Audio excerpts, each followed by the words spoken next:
कुछ लोग कहते हैं, कुछ लोगों के स्टेटमेंट आए कि गाय हमारी अम्मा है, तो कल तुम्हारे अब्बा की हत्या क्यों कर दी? मैं पूछना चाहता हूं तुम्हारे को। पिछले 6 महीने से इस जैसलमेर जिले में 6 ऐसी घटनाएं घटित हो गई जिसमें सीधी सीधी हिंदू समाज को चुनौती दी जा रही है। चाहे जैसलमेर के चौराहे को रौंदने का प्रयास किया, जैसलमेर में युवाओं की निर्मम हत्या कर दी गई, हमारे शूरवीरों महापुरुषों की छत्रियों को बिखेरने का काम किया, और साथ ही साथ शक्ति और भक्ति की वीर भूमि इस पोखरण में गायों की निर्मम हत्या का जो पर्दाफाश हुआ है, हमारे लिए खुली चुनौती है। हिंदुओं के जागने का बहुत बड़ा अवसर हमारे लिए। यह कम घटना नहीं है, यह बड़ी टेस्टिंग हो रही है।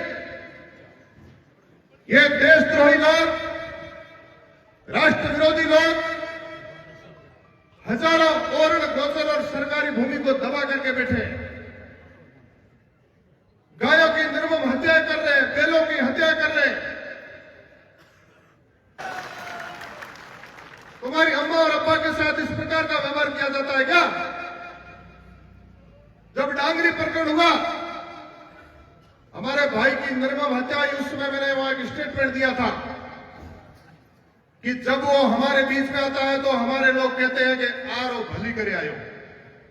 तब मैंने कहा था कि या तो चचेरी ममेरी बहन के साथ निकाह करके आया होगा या गो भक्षण करके आया होगा। यह घटना आपके सामने घटित हो गई।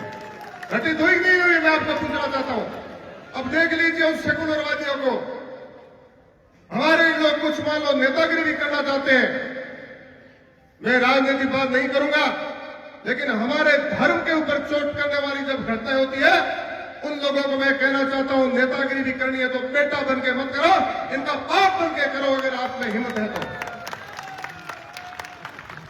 और इस मंच के माध्यम से पूज्य साधु संतों की उपस्थिति में आज हमारा हिंदू समाज सजग है, समर्थ है, जागृत है, संगठित है, और हमारी सरकारें संवेदनशील है। डबल इंजन की सरकार है।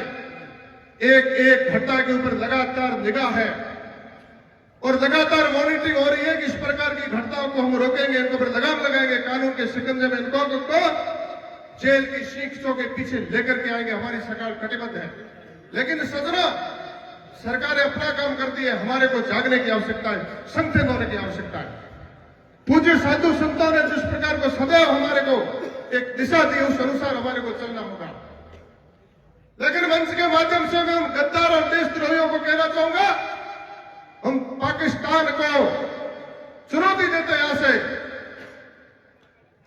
कि पाकिस्तान की सोच करने वाले लोग जो यहां बैठे हैं,